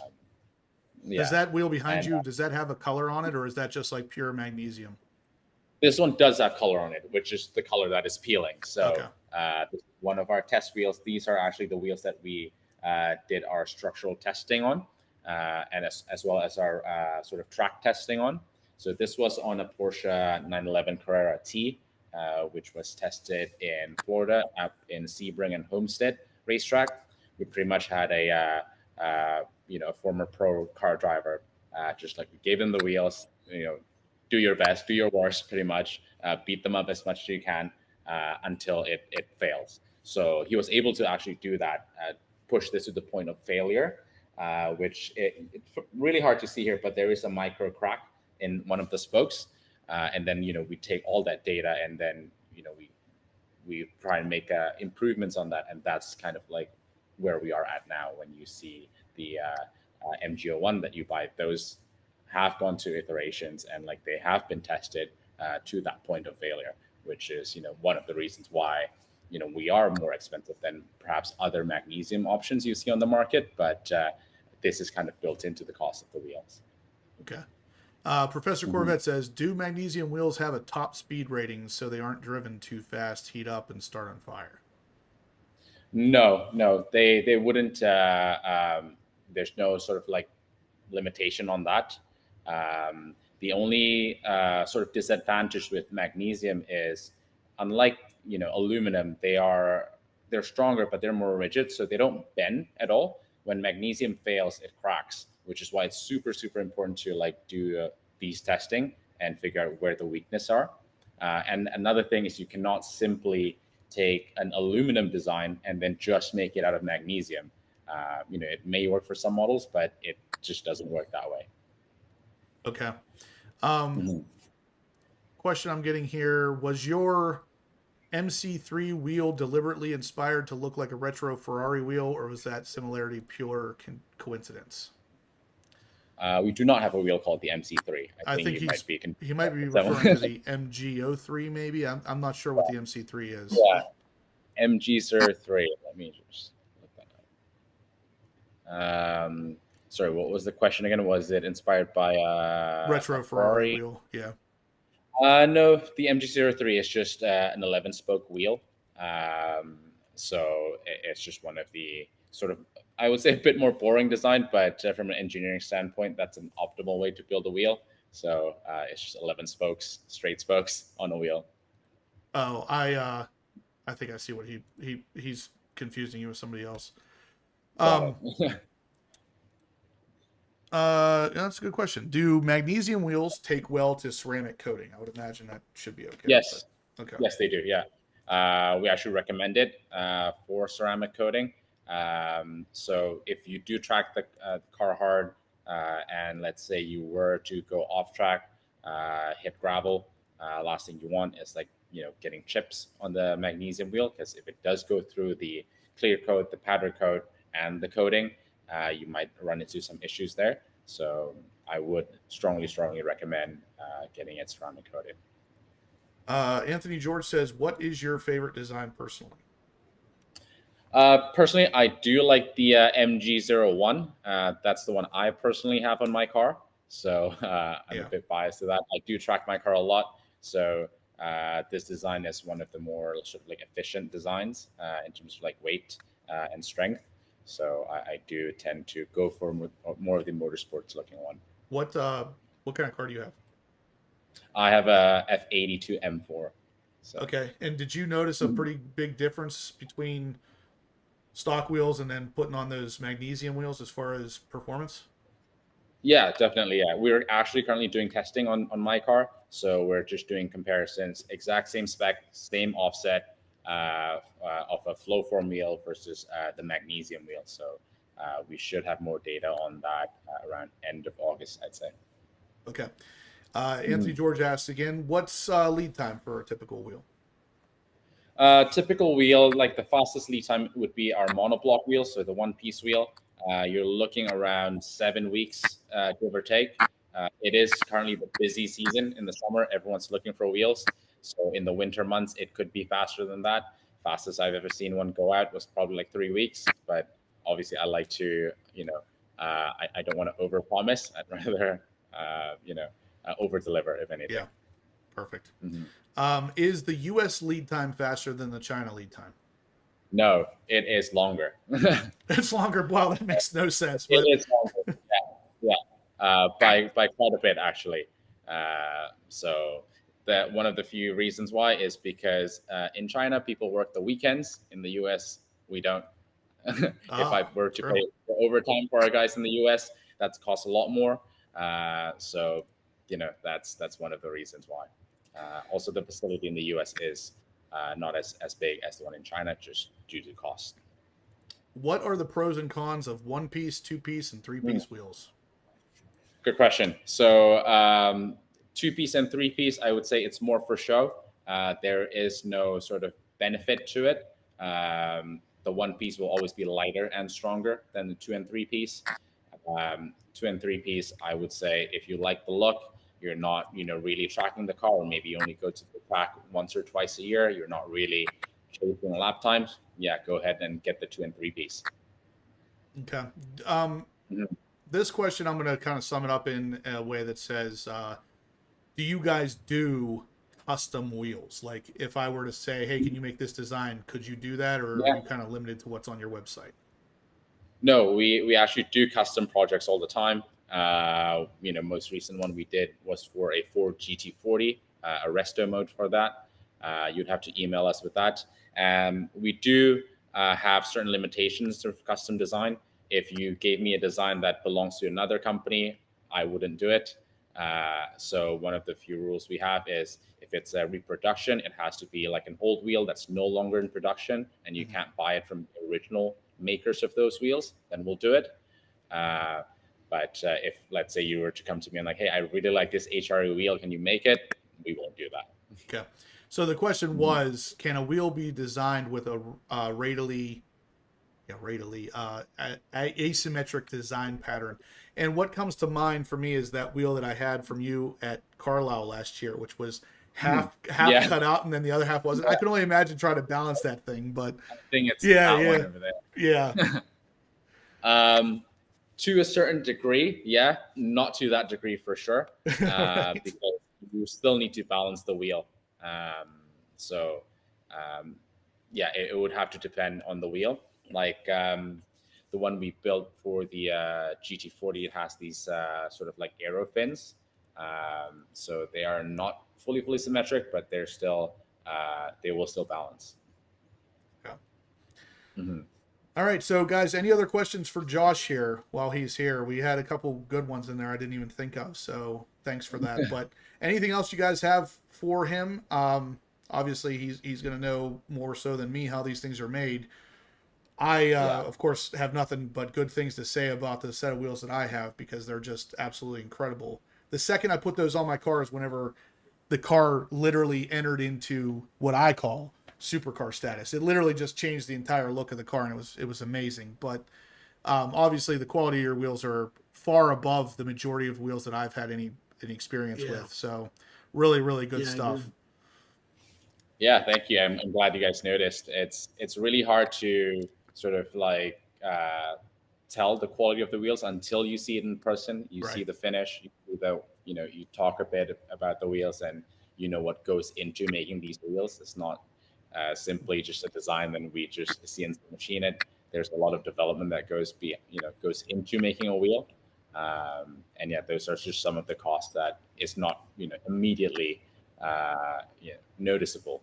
Just like wheels from the website. And Justin, again too, like what Josh is just saying, like even the pictures don't do them justice. Like I'm glad you told me when I got my wheels from Josh to make sure I recorded myself opening the box, doing the unboxing, because when you actually unbox these and hold them and pick them up, how light they are, the quality. They have the QC stickers on the barrel of the wheel with the run out and everything. I mean, the attention to detail is amazing. And you're right, you put them on the car and it completely changed everything. Like I've had a lot of wheels over the years. I've been wheel guy for a long time. This is probably the best set of wheels I've ever owned. So even did my custom my logo on the center caps. They say stuff like that. Yeah. Even with that said, though, I think a better testament, not that yours isn't good, David, but a better testament is... no, I see how it goes. It's all right. Yeah. I've personally never really been an aftermarket wheel guy. I almost always prefer the stock wheels. And that's why whenever, Josh, when you first reached out to me with forgelite, you were like either the 10th or the 12th wheel company to reach out to me. After I got my Z06, everybody wanted to send me a set of wheels, and I was just like, nah, not interested. And then when you reached out to me and we got to talking about the differences, I was like, this sounds like something different than what I'm used to seeing. So let's try it. Let's see what happens. And since that point now, I look at every single car I see on the road. I'm like, yeah, that would look better with aftermarket wheels. That needs a set of forgelite. Like it's incredible how much different my thought process is on this now. And the QC, like when you did, what sold me on just the quality was when you did your video with the QC, like the list of stuff, Justin, on that, and I was like, holy crap! Like they just point after point after point after point, you know, as far as that. And then I was like, okay. And then I started talking to Josh at Carlisle, and then the next thing you know, we got unbelievable as far as that goes. But back to your point of not being a aftermarket car or wheel kind of guy, do you have a 2019 ZR1? You don't change those wheels. Like, I mean, no. See, that's what I'm talking about. Actually, David, is now you can't change those. No, after I got my ZR1 out of storage the other day, I'm looking at it, I'm like, I need new wheels. I don't like the stock wheels on this thing, and I used to freaking love them, and I thought the same thing. I'm like, I'm never changing these. And now I'm like, God, that looks so much better with forgelite wheels. 20s, nah, 20s. We got to go 18s. Now it's 16s. Yeah, we'll go 16s. No. Yeah. One of the advantages of like going with the aftermarket wheel is actually when you go with a lower offset, and we pretty much discovered this on our magnesium testing, is with the lower offset, your wheels kind of become stronger in a way. So let's say we had two identical wheels, one with a higher offset, one with a lower offset, and the force is applied to them, the one with the higher offset will break first, as opposed to a wheel with a lower offset. I would have thought the opposite. That's pretty cool. Yeah, nope. So that is interesting. That's why especially for our C8 Z06 magnesium wheel, we wanted to wait until we could get the offset perfect. Yeah. Because we could have made these last year, but we didn't have sort of like, no one was making the forgings that had an offset that would go low enough for the Z06, and we had to pretty much, order a bunch of them to make it for ourselves to get there. So that's one of the few things that go through making a magnesium set of wheels. Yeah, I know. Whenever I first contacted you about it, you guys weren't able to get down to 20, I think it was. Right. And, yeah. The 20 offset on the Z06 looks freaking amazing. So I'm glad you guys waited and did it right, because I'm no doubt in my mind it's going to look just as awesome as the wheels currently do. And even Lewis just said that when he saw me come into the NCM Bash last year with the new wheels, he was very impressed and said that they look 10 times better in person. And they do. That's like, I can make a video about these things all day long and tell you about how awesome they are, but until you see them in person, touch them, and like literally experience them in person, it's hard to really talk about the difference in a way that doesn't sound like I'm just, forgelite biased. But I'm not. I'm really not. And see the offset. When you see how flush these things sit, oh my God. Like, it's perfect. It's absolute perfection. It's hard, and even when we try to show it on the camera, when we do a video of it, let's just show you, it's still not the same. Like, it just doesn't come out like when you say, like, because Brandon and I commented on your wheels the first time we saw yours. We were like, well, it was the Bash when we did your cats. We were like, man, those wheels are absolutely perfect offset. They are absolutely perfect. And see, that's the reason why I want to change my ZR1 wheels now, because not that the ZR1 wheel isn't cool, but it's like, it's not deep, it's not perfect offset. And after having them on my Z06, I'm like, why am I doing such a disservice to the ZR1? Like, this thing needs better wheels. So yeah, it's crazy how the mindset changes though when you see actual quality stuff. Because I mean, the reason why I was always kind of anti aftermarket was because they always just sucked. And then whenever I finally got your wheels, I was like, man, I think we're past the point of aftermarket wheels suck. I think we're to the point now where aftermarket wheels are significantly better than factory wheels. Yeah, I would agree. There are still, cheaper options in the aftermarket that, are worse than factory wheels. But when you get to the higher end stuff, like for us, all we need to worry about is the wheel. Whereas, for example, GM has to worry about, the rest of the car. And most of the times, some manufacturers, they're kind of limited in terms of like how far out they can push out the wheel, just due to regulations, like, how much rock you kick off and stuff like that. So, Okay. Well, Josh, I appreciate you coming on here and answering some questions Yeah. for us. I think that's all the questions we have. I don't want to waste all your time. So, Nope. And Josh and I are talking again.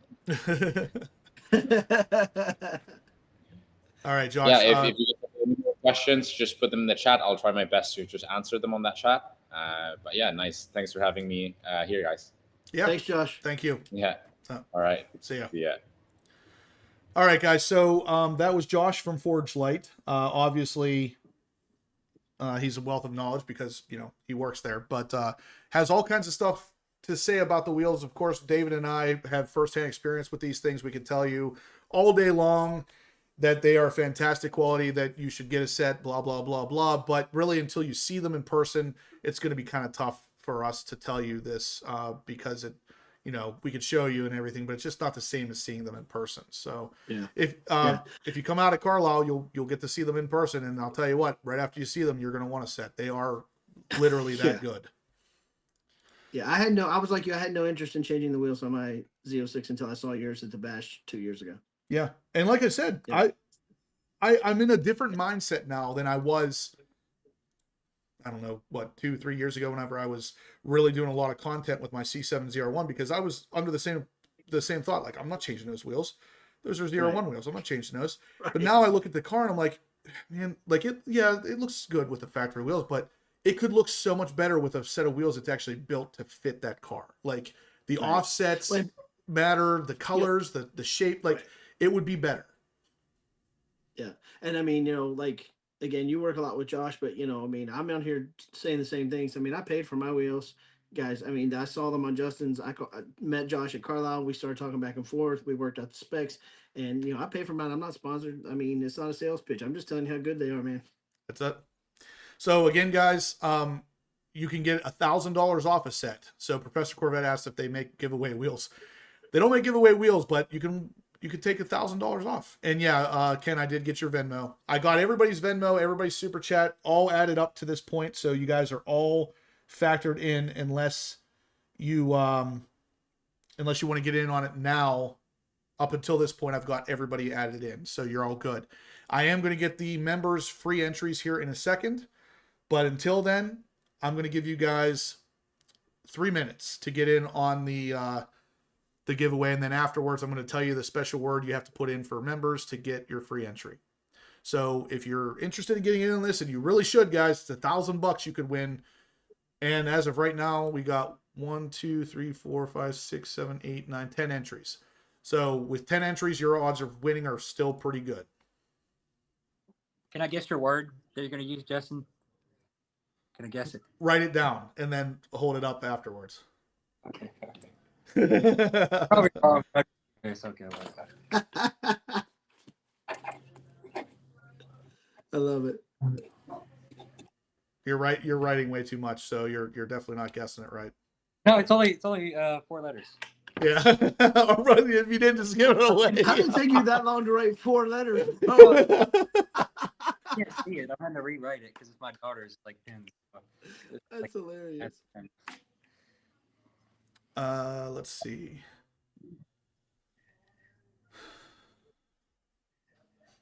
What's this? Yeah, Kevin Horan, I don't know if you noticed or not, but I actually mentioned you in that Jim Marrow video I did. I asked him if you remember doing your mag ride calibration. Yeah, Kevin, I saw you type that. I assume you're absolutely thrilled with it, so I can't wait to get mine. Well, what's really interesting about that, David, is Jim Marrow basically single-handedly did the C7 ZR1 calibration, so the 2019 C7 ZR1 mag ride calibration. And I remember I traded in a 2015 C7 Z06 on my ZR1. And the first thing I noticed on the ZR1 was the ride was just so much better. And I was like, it can't be that different. Like it was a Z07 package car, so the struts were the same, the spring rate was the same, everything was the same, but the ZR1 just rode better. And I didn't know at the time why. But then after I'd done some research, I was like, oh, okay, so he totally changed the mag ride calibration. Yeah, I've been reading a big that difference. His tweaks to the C6 stuff is awesome, so I can't wait, man. So I'm sure. So guys, we got 2 more minutes I'm going to give you for getting in on the giveaway here, and then I'm going to get the members their free entries, which I think Texas Clay, I think it was you that just became a member tonight, so you're going to get a nice shiny free entry just because you became a member. Have you heard anything else about the suspension controller, Justin? I know we talked about that a few weeks ago. So it was like maybe a month or 2 out. The last I heard said was a couple of weeks, so we should be it should be probably here pretty soon. Now, for those of you who don't know, I had one of those on my C7 Z06 towards the end. So before I traded it on my ZR1, I took it out. That thing made a gigantic difference. And the guy who makes it, drawing a blank on his name now. Wow. The company, was it DSC or something like that? Or DSC Controller is the name of it, but it's actually TPG, I think. Oh, okay. Levettis. What's his first name? Mike? I think it's Mike Levettis. Anyway, he does a lot of racing with Porsches and stuff like that. And he actually, at the time, whenever I got my Z06 calibration done from him, he had a ZR1. He personally owned a C7 ZR1. And I remember I actually did a video on it real quick because it's the exact same car I ended up buying. It was kind of funny. But at the time, he told me, he's like, that C7 ZR1, perfect car. He's like, you don't have to change anything on it except for the mag rod controller, and I think he said a MGW shifter. He's like, that's it. If you don't change anything else, that car is perfect on the track. And that's coming from a guy who races like GT3 RSs and stuff. That meant a lot. So he's serious about his product, and he does a lot of testing with it. He's literally won races with GT3 RSs and stuff. Like, this guy knows his stuff. So you're not just buying a controller from a dude who just says, oh, let's change this, this, and this and sell it. Like, this guy knows his stuff. And yeah, more thumbs up, guys. Come on. 1,000, or what are you thinking price point? Is any guesses? I think they were $1,200. So it'll probably be around that. Yeah, guys, looks like we only need 2 more thumbs ups for 200, and I'm going to put the special word in here. It's actually not, it's not even going to be a word. It's going to be a letter, but I have a feeling Brandon was partially right. But the letter you're going to type, if you're a member and you want a free entry, is X. What did you have, Brandon? ZR1X. I didn't have it at the end, so that's what I figured you were going to put. All right, so guys, type in your X. Brandon and David, 200 thumbs up. Good job, guys. So far, David, you're still the highest. Oh, that's all right. I won't win, but I'm just throwing it out there because Josh and I are talking, so anything helps. Yeah, right. That's very true, especially if you're going for Magnesium. Oh, and actually, well, I'm not going to talk about that yet. Caliper, yeah. Centennial. Professor Corvette says Centennial.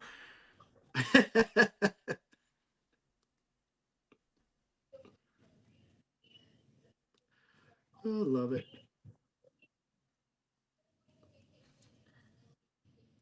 All right. Lots of green names there. X is not a word. I know. Well, I don't know. It is in my world. Okay. 2025. It can be a word. Yeah, anything can be anything nowadays. So let's not go there. It identifies. Strong word, Brandon. It identifies as a word. Oh man, you kill me. Professor Corvette, getting your free entry. Brandon, our predictions the other night, while he's putting these in, our predictions the other night for the Paragon dyno, I said 910 wheel. What are you saying? I don't know. It's air conditioned. You brought up a really good point. It'll be 70 damn degrees with like low humidity in there. That's so true. That's actually a really good point. Yep. I wonder, I mean, I guess they've got good fuel there. I don't know. I feel like, honestly, I don't know, with it just being barely broken in. Yeah. I feel like sub 900. I don't know why. I just feel like it's going to be like 895 or something. I don't know though, because the air I was thinking a little bit higher than my initial 910. I was thinking more like 930, 940 if it's going to be air conditioned, low humidity. I mean, you're right about the break-in though. It does make a difference. Yeah. I don't know.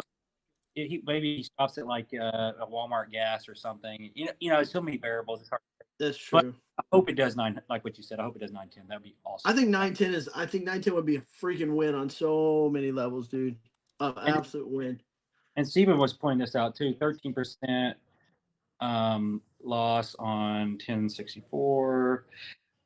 3. That's 138 horsepower. So let's see, Yeah. 1060. That's pretty But we legit. don't see full 13. I For the bet wheels, yeah. if it- I bet 910 to 940. We didn't see 13 though. Mostly on most of the 670, and most people are doing around 600. That's right Yeah. around 10 Right. on the And DCTs. that one day was when you first went. What was it, like 610, something like that? No, it was like 604, 603, 604 on baseline.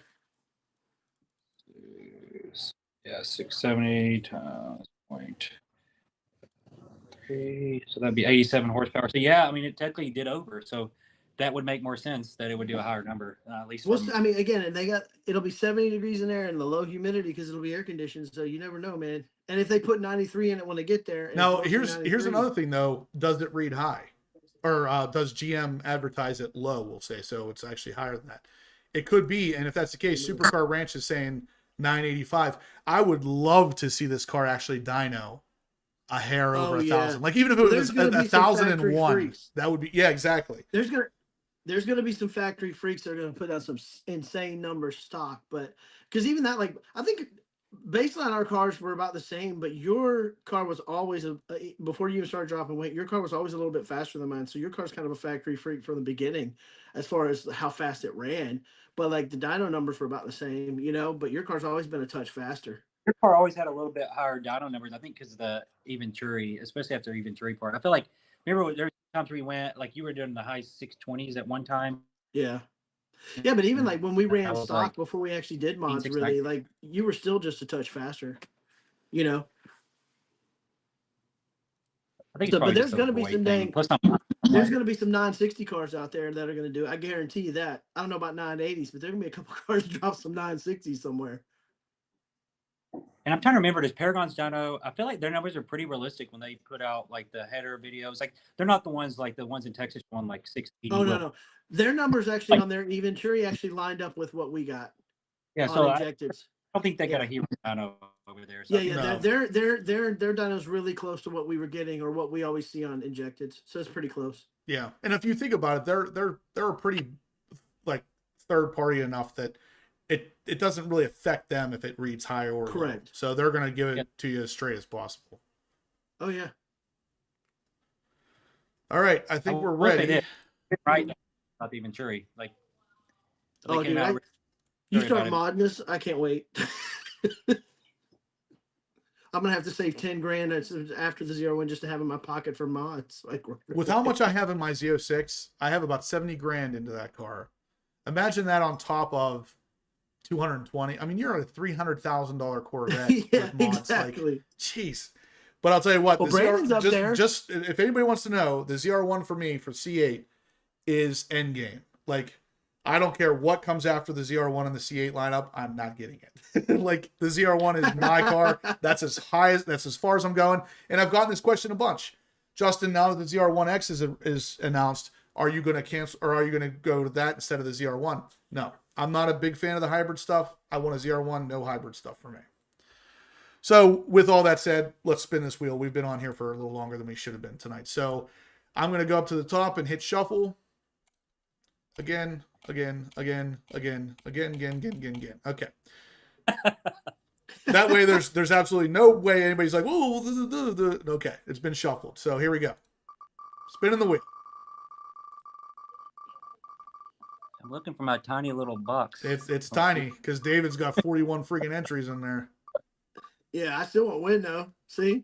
Oh my God, Jay! Is it going to be Jay? It's Jay. That's fixed. It's fixed. I want to go. Dude, Jay won 3 times. Not in a row, though. It wasn't in a row, but Jay Brazelton, if you're still in here, man, he won 3 times. Congratulations, brother. He's got half off on the wheels. Just about if he buys like mag, he can almost get half off. He's got half off on aluminum set. Easy Yeah, right he's now. got Easy, 3 yeah. grand. Yeah, and forged aluminum starts at 5,500, I think. So he's got more than half off. Dang, good. That's awesome. Good job, Jay. Yeah. And what do you All spend? tops, like out of all the entries, what, $300 or something? How much do you think he spent? $400 is how much he spent. And he Beautiful. has saved 3,000. So it's a no-brainer because he's going to get a set of wheels. So now he just saved himself $3,000. Yeah. All right, guys. That's going to do it for tonight. So again, smash the thumbs up button. Oh, and I want to talk about real quick, next Monday night is the first Monday night because it's a 5th Monday night of June. There's no sponsor for next Monday night, but I have a really, really cool giveaway that's going to start next Monday night. Oh, cool. Stay tuned. But other than that, guys, smash the thumbs up button. Subscribe if you haven't, of course. Stay obsessed. And we'll see you guys all same time, same place next Monday night. See ya. How did you make this fireworks? I can't even make it. I know. Like, this. Just keep What is trying. Just keep trying. I'm not going to keep trying. I just look retarded. I know. That's right? my point. He's just laughing over there.